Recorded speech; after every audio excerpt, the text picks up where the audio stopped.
Ne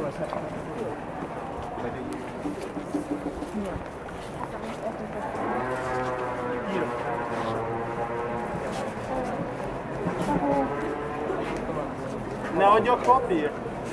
Nem kell papír? Milyen papír? Hát, hogy... Ja, jelezni? Reméljük. Szeretnék bejönni.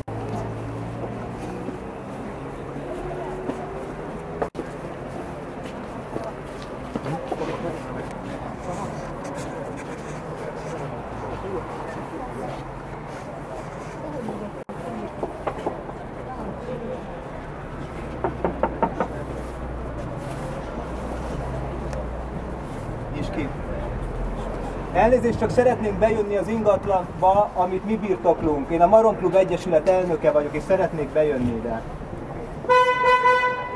Szeretnénk bejutni, ez az ingatlan, mi birtokoljuk, és szeretnénk bejönni ide a tagság, az Egyesület tagsága.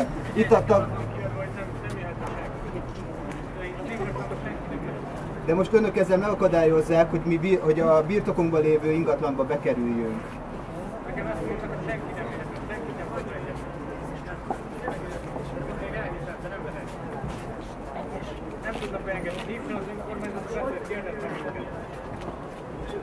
Hát igazság szerint az van, vagy erről szeretném tájékoztatni, hogy mi ezt birtokba kaptuk, és semmilyen határozat, semmilyen bírósági vagy jegyzői határozat nem született arról, hogy nekünk el kell hagyni ezt az épületet, és önök jogszerűen vannak bent.